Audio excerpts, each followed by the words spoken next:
The market was alive with noise, colors, and the smell of strange spices. Jack walked through the narrow paths between stalls, his eyes scanning rows of alien fruits, glowing fabrics, and mechanical gadgets. Traders shouted in languages he didn't understand, some hissing, some clicking their tongues. He had been here for only an hour, but already he felt like an outsider in a place that ran on rules he didn't know. He kept one hand near the small bag of credits tied to his belt, knowing that in such a crowded market, a thief could take it without him noticing.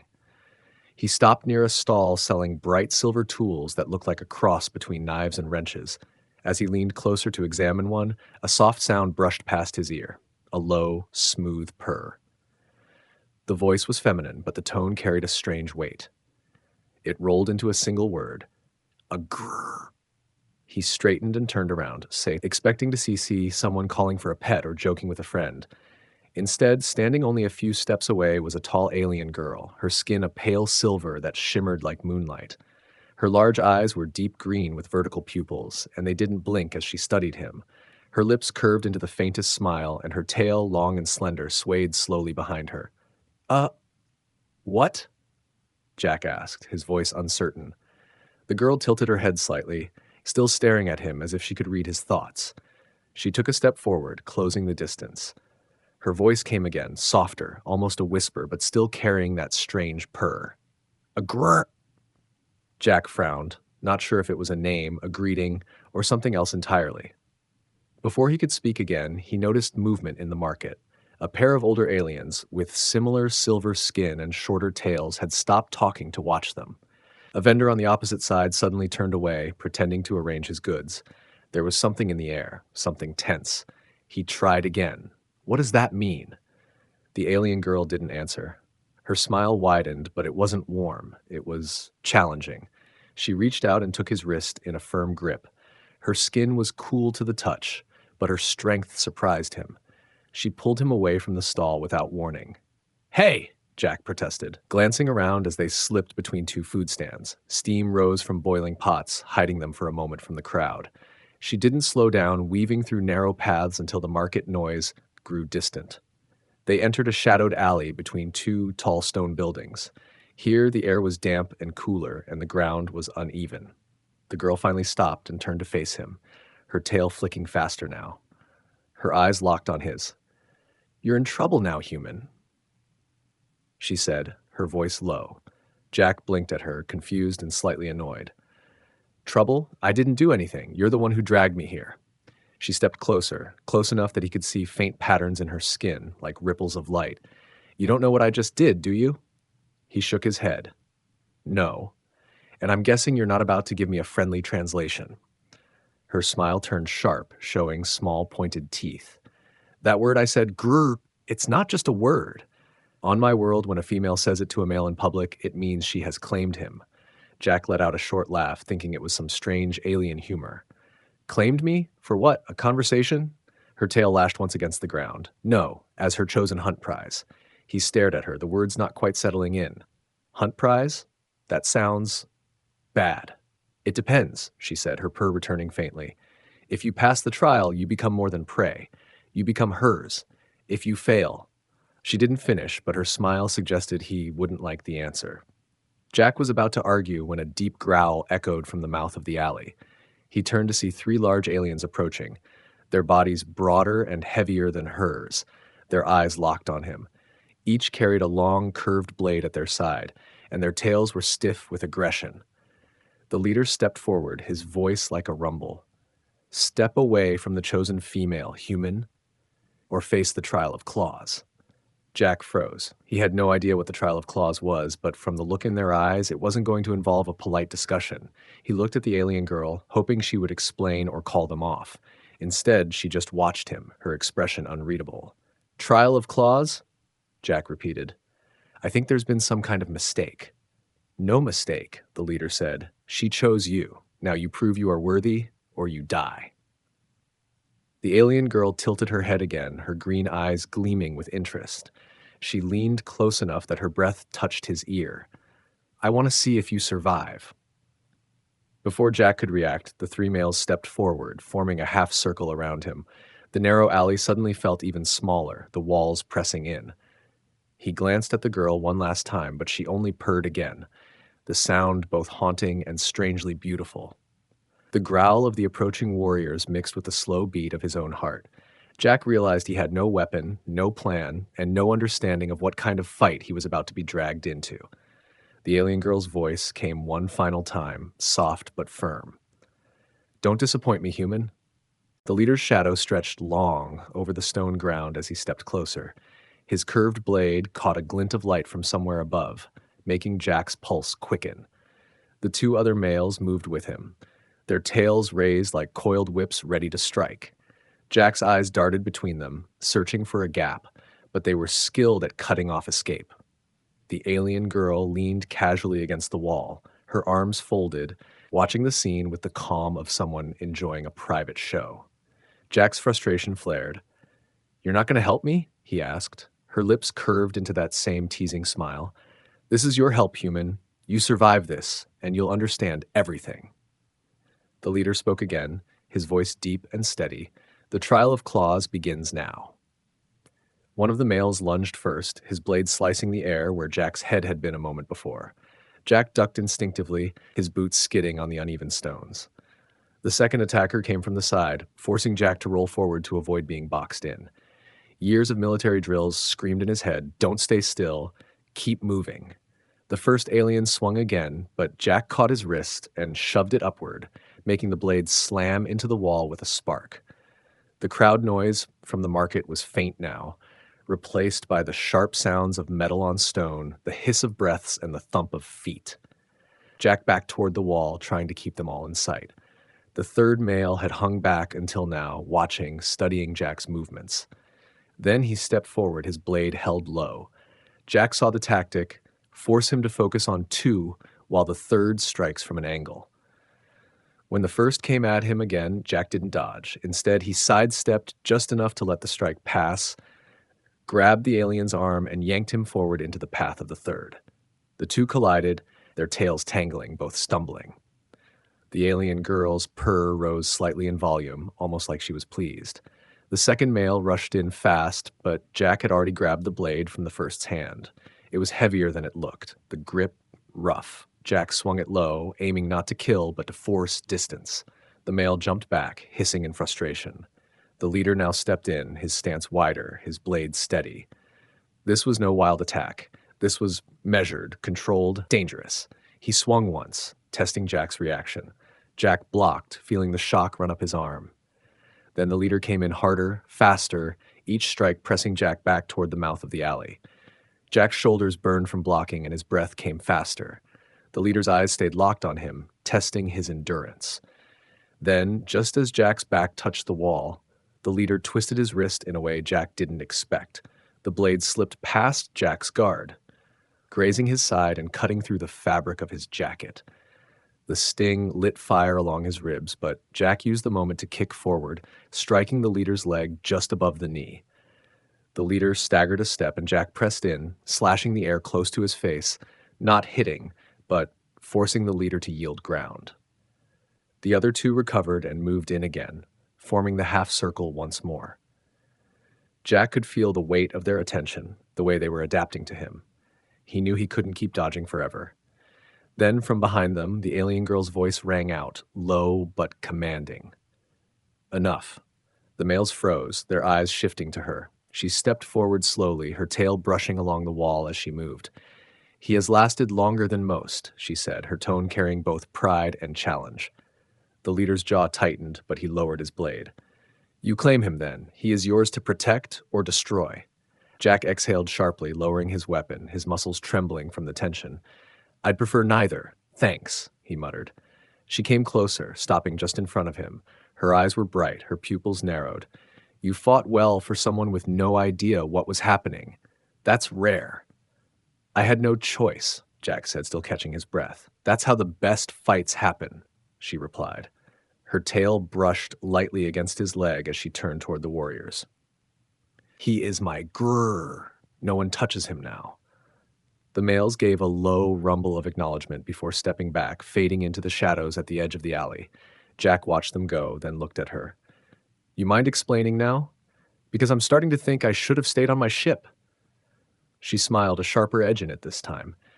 "You're claimed, human. That means you're bound to me until I say otherwise." "That sounds like trouble," he said. Her purr deepened. "It is, but it's also survival. Without me, you wouldn't last the night here."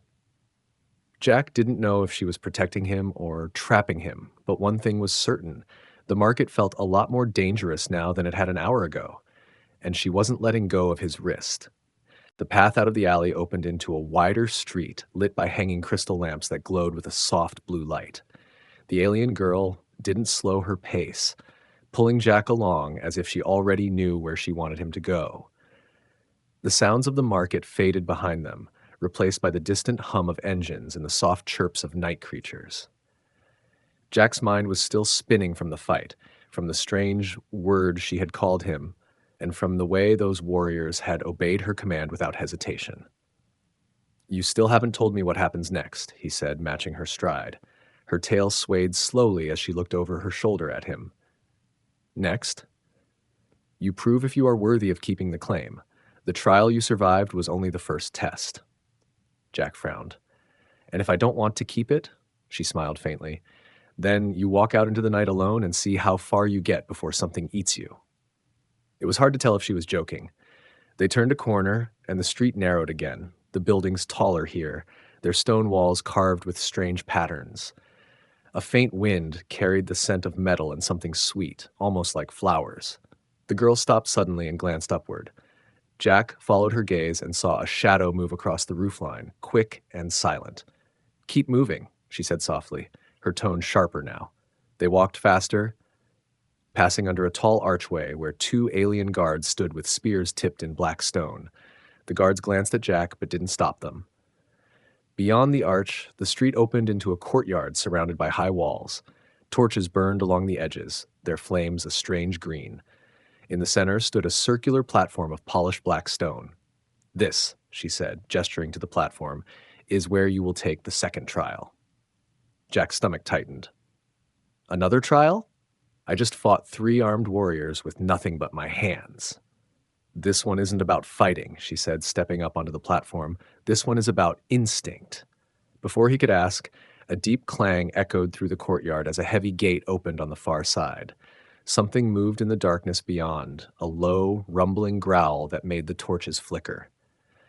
Jack stepped back instinctively, but the girl caught his arm. "You can't run. If you do, the trial ends and so does your claim." The creature stepped into the light, a large, 4-legged beast with thick, scaled hide and eyes that glowed faintly gold. Its mouth opened slightly, revealing rows of sharp teeth. It moved with a slow, deliberate grace, its claws clicking against the stone. Jack glanced at her. "You expect me to fight that?" She shook her head. "No. You must touch it without being bitten. That is all." "That's all?" Jack muttered. "Easy for you to say." The beast's head lowered, and it began to circle him, its gaze fixed and unblinking. Jack kept his hands visible, trying to read its movements. It was like facing a predator back on Earth. "Don't turn your back. Don't make sudden moves." The alien girl watched from the edge of the platform, her expression unreadable. When the beast lunged, Jack sidestepped, his heart pounding. It turned quickly, testing his reflexes. Twice more it feinted, then backed away, its golden eyes narrowing. Jack realized it wasn't purely aggressive, it was testing him, the same way the warriors had. He crouched slightly, lowering himself so he didn't seem like a threat. The beast tilted its head, its nostrils flaring. Jack extended one hand slowly, keeping his gaze steady. The air between them was tense, filled with the sound of the beast's breathing and the distant crackle of the torches. For a long moment, nothing happened. Then the beast stepped forward, its nose brushing his fingers. Its skin was rough like old leather, warm under his touch. A deep vibration rumbled from its chest, not a growl this time, but something closer to approval. The alien girl stepped forward, her purr audible again. "He accepts you," she said softly. Jack stood, releasing the breath he hadn't realized he'd been holding. "That's it? Trial over?" She smiled, her eyes glinting. "For tonight." The beast stepped back, moving toward the open gate. As it vanished into the shadows, the heavy bars lowered again with a clang.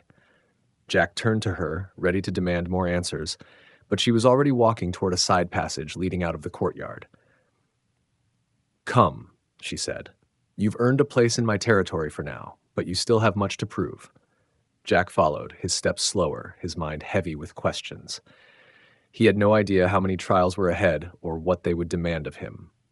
But one thing was clear. The word Grrr had bound him to a path he could no longer walk away from. The passage curved deeper into the fortress, the walls glowing faintly with strips of crystal embedded in the stone. The air was cooler here, carrying the faint scent of burning herbs. Jack followed the alien girl in silence, his boots echoing softly against the polished floor. The sound of the city outside was gone now, replaced by the low hum of voices somewhere ahead. They stepped into a large chamber lit by hanging lanterns, their light warm and golden. Along the far wall sat 3 alien women, each on a raised seat carved from black stone. They looked similar to the girl beside him, silver skin, green eyes, but each carried a different kind of presence. One sat upright and stern, her tail wrapped neatly around her legs. Another leaned forward, curious, eyes fixed on Jack. The third rested her chin on her hand, smiling faintly as if she already knew more than she would say. The alien girl stopped before them, her head tilted in a gesture that was neither bow nor nod. "This is the human," she said, "the one I claimed." The stern woman's gaze swept over Jack like a cold wind. "You bring an outsider into our hall, Kira? Do you think we will accept him because you say the word?" "He passed the trial of claws," Kira replied, her voice calm, "and the beast accepted him." The curious one leaned closer, her eyes bright. "That is rare. Even some of our own fail the beast." Jack stood still, feeling the weight of their attention. "I didn't ask to be part of any trials," he said, keeping his tone steady. The smiling sister's voice was smooth. "Yet here you are, and now you face the third test, ours." Kira glanced at him. "They will decide if you are fit to stay. If you fail, you leave with nothing but your life, if you're lucky." The stern sister rose from her seat and stepped down onto the floor. She was taller than Kira, her movements precise. "Strength and instinct you have shown, but loyalty is harder to measure. We will see if you can protect something that is not your own." She gestured, and a door at the side opened. 2 younger aliens entered, leading a small creature no higher than Jack's waist. It had wide, fearful eyes and a trembling body, its fur streaked with pale blue. A thin rope was tied around its neck. "This is a gift from another clan," the stern sister said. "Tonight, assassins will come for it. Your task is simple. Keep it alive until dawn." Jack frowned. "That's it? Just guard it?" The curious sister's voice was softer now. "You will find that nothing in this place is as simple as it sounds." Kira placed a hand on his arm. "I will not help you. This is your trial alone." The creature was brought to him, its eyes darting nervously. Jack crouched, loosening the rope and letting it step closer. "Don't worry," he murmured. "I'll keep you safe." They led him to a smaller chamber off the main hall. The door shut behind him with a heavy thud. The room was dim, lit only by a single lantern on the wall. A narrow window showed the night sky, the twin moons casting pale light over the courtyard below. Jack sat near the door, the small creature curled beside him. Hours passed in silence, the steady rhythm of its breathing the only sound. But his instincts kept him alert. Every creak of the stone, every flicker of the lantern flame felt like a warning. Near midnight, he caught it, a faint scrape, just beyond the window. He rose slowly, moving to the wall. The shadow of a figure clung to the edge, climbing silently toward the opening. Jack grabbed the lantern and stepped back, holding it low so its light didn't give away his position. The figure's hand appeared on the sill. Jack moved fast, slamming the lantern down on the wrist. A sharp hiss of pain came from outside, and the hand vanished. He leaned out just enough to see the dark shape drop to the ground and vanish into the shadows. He turned back toward the creature and froze. The door was slightly open. He was sure it had been shut. The creature was still there, but its ears twitched, sensing movement. Jack crouched low and waited. A second attacker slipped through the door, a blade in hand. Jack didn't wait for him to get closer. He lunged forward, tackling the figure hard enough to send the blade clattering to the floor. They struggled in the dim light, the alien trying to twist free. Jack drove his elbow into the attacker's side, forcing the breath from him. The moment the attacker stumbled back, Jack grabbed the blade and pressed it to his throat. "Leave," he said, his voice low. The alien hesitated, eyes flicking to the creature. Then he slipped out through the door, vanishing into the darkness beyond. Jack barred the door with a heavy wooden beam from the wall and returned to the creature. It had moved closer to the wall, still watching him with wide eyes. He sat beside it until its trembling slowed. When the first light of dawn touched the window, the heavy door opened again. Kira stood there, her eyes scanning the room. The creature was unharmed. The stern sister appeared behind her, giving a short nod. "You kept it safe. That is enough, for now." Kira's smile was small but genuine. "You are still my Grrr human, and now the others cannot deny it." Jack rose, brushing the dust from his jacket. "Good, because I'm starting to think walking away from you isn't an option anymore." Her purr returned, low and certain. It never was. The fortress walls glowed faintly in the light of the rising twin suns. Jack followed Kira through a narrow walkway that circled the upper levels, the city spread out far below. The air was crisp, carrying the distant sounds of market bells and the low hum of airships drifting in the distance. Kira's tail swayed behind her with each step, her pace steady, her eyes forward. "You passed 3 trials," she said without turning. "That makes you mine by our laws. But the bond is still weak. Anyone who believes they can take you from me will try." Jack glanced at her. "Sounds like your laws aren't much protection." "They protect the strong," she replied, "which means you have to prove again and again that you are worth keeping." They reached a small tower that overlooked the southern gate. 2 guards stood at the entrance, both armed with spears tipped in black stone. They stepped aside without question, letting Kira lead him inside. The round chamber was lined with weapons, blades, short spears, curved bows strung with silver cord. A table in the center held a map drawn on thick animal hide. Kira pointed at a mark on the map, a narrow pass beyond the city. "Bandits have been stealing from the outer caravans. One of my clan's shipments is due to pass through this route today. You will guard it." Jack studied the map. "Just me? You," she said, "and no one else. The caravan master will not trust you unless you earn it yourself. Protect the shipment, and the clan will stop questioning my choice." A short time later, Jack stood at the edge of the city where the stone road met open desert.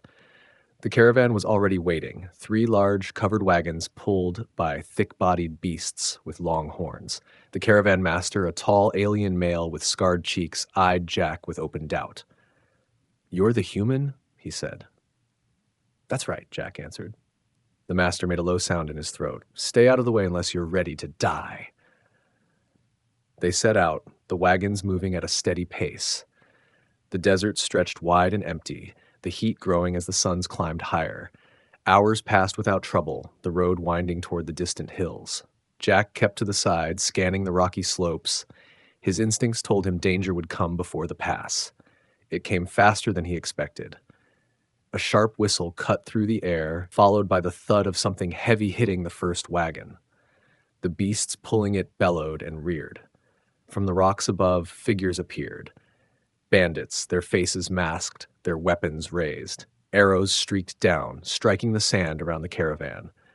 Jack dove to the side, drawing the short blade Kira had given him. 2 bandits slid down the slope, landing near the second wagon. The guards rushed to meet them, but more attackers appeared, forcing the defenders to split. Jack spotted one bandit breaking for the rear wagon, the one carrying the shipment Kira had marked. He sprinted after him, closing the gap just as the bandit grabbed the reins.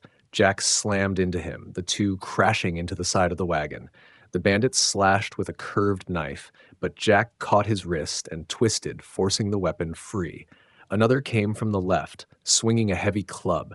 Jack ducked, grabbed the attacker's arm, and used his momentum to throw him into the sand.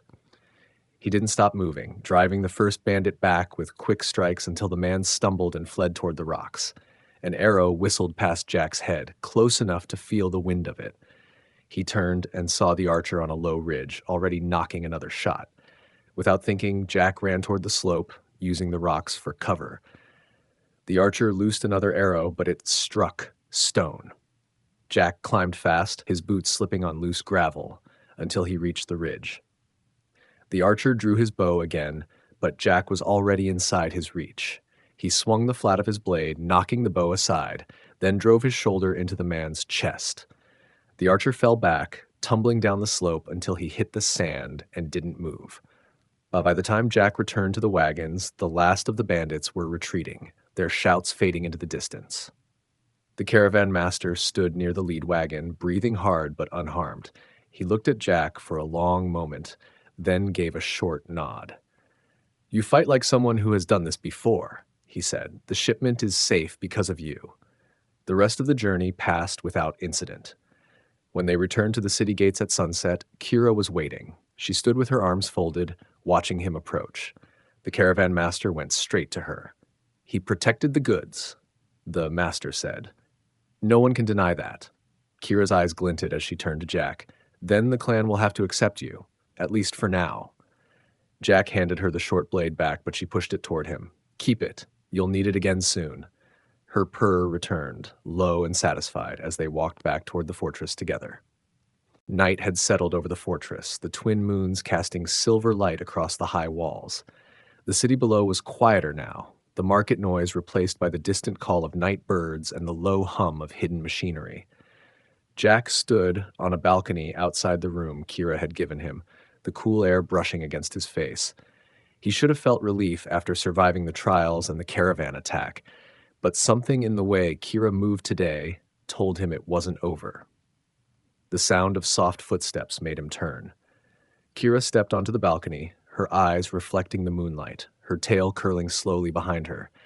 She leaned against the stone rail, studying him without speaking. "You've been quiet since we got back," Jack said. Her lips curved faintly. "I'm watching to see how you handle calm. Some warriors can fight for hours, but they fall apart when there is nothing to strike at." Jack gave a small shrug. "After today, I'm fine with nothing to fight." Her gaze shifted toward the city lights. "I told you before, the bond is weak. That means others may try to steal you away. Tonight, one of them will come." Jack turned fully toward her. "You're saying you know someone's coming to attack and you're not stopping them?" "This is the last trial," she said softly. "It will be the most dangerous. If you survive, no one will challenge you again." Before he could answer, a faint sound came from the shadows below the balcony. A metallic click, then the hiss of a rope sliding against stone. Kira didn't move. "They're here," she whispered. "Show me if you can keep what's yours." Jack slipped back inside the room, scanning quickly. He grabbed the short blade from the table and pressed himself against the wall near the balcony door.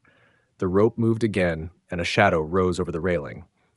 A tall figure in dark armor stepped onto the balcony and kept moving with a predator's grace. The intruder didn't see Jack until it was too late.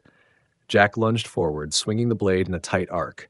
The armored alien blocked with a curved dagger, the clash of metal ringing sharp in the night. The force of the block drove Jack back a step, but he held his ground. They circled each other in the dim light, neither speaking. The attacker moved fast, striking in quick, precise jabs. Jack blocked and countered, aiming low to unbalance him. The alien's armor absorbed some of the hits, but a strike to the leg made him stumble. A second shadow dropped onto the balcony, another attacker. Jack cursed under his breath, realizing this wasn't a duel, but an ambush. The new one rushed in, forcing him to shift between them, parrying high and low. Their movements were sharp, coordinated, meant to overwhelm him. Kira remained against the railing, watching with unblinking eyes. Jack knew she would not step in, not even if they pushed him to the edge. The first attacker lunged, aiming for Jack's side. Jack twisted away, grabbing his arm and using his momentum to slam him into the stone wall. The second came from behind, but Jack dropped low, sweeping his leg out to knock the alien off balance. The moment he hit the ground, Jack drove the blade toward his weapon hand, forcing him to release his dagger.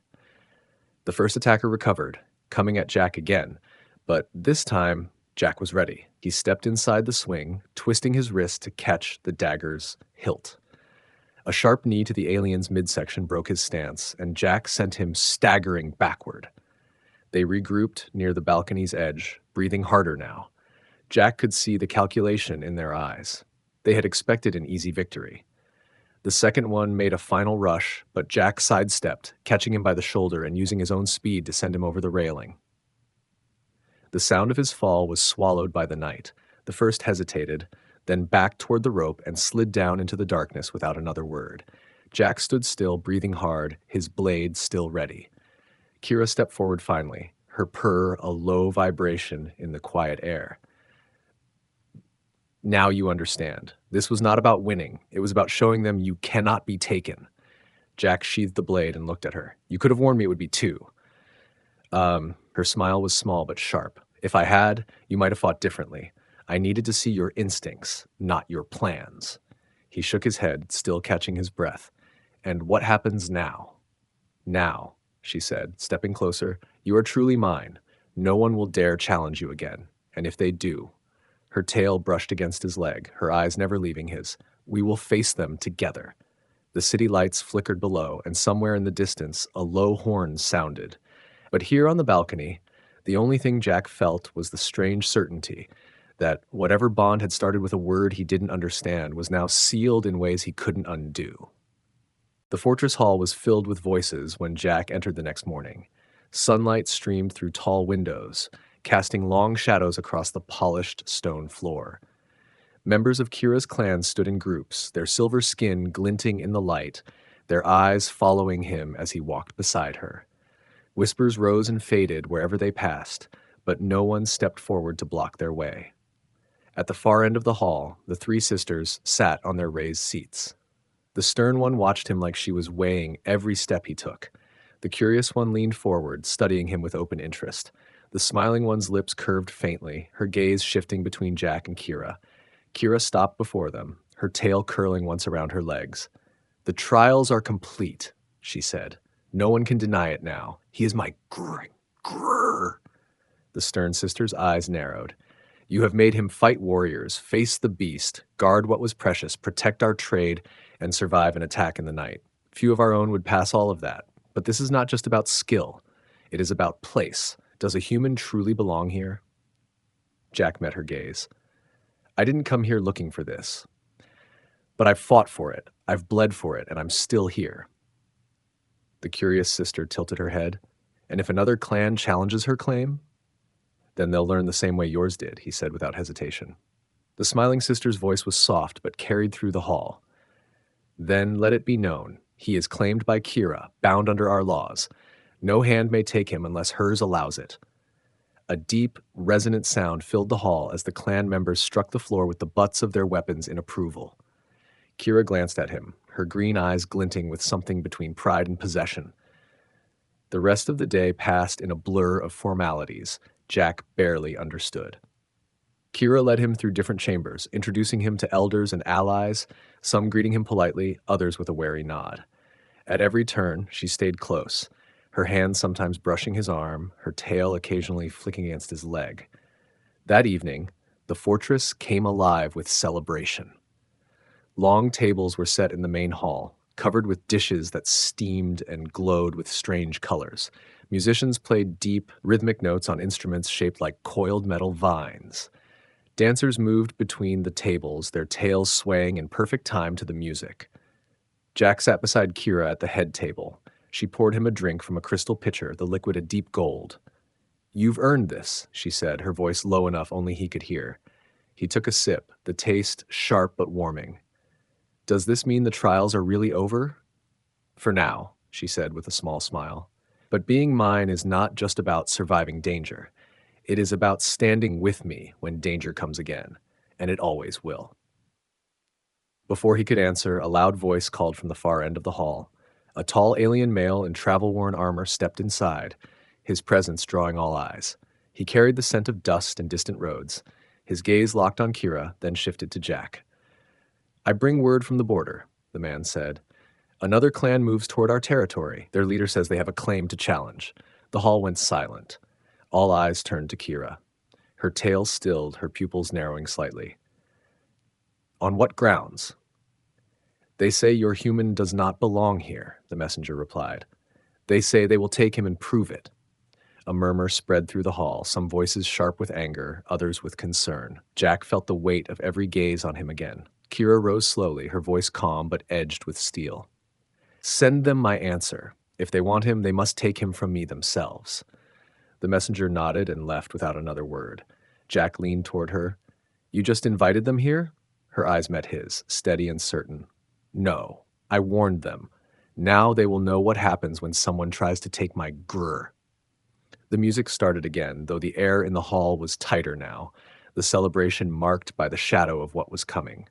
Jack sat back, the taste of the gold drink lingering on his tongue. He knew the trials were never truly over. This was just the beginning of something bigger, something that tied him to Kira in a way he couldn't step away from, even if he wanted to. She reached under the table, her fingers brushing against his. "Rest tonight, human," she said softly. "Tomorrow, we hunt."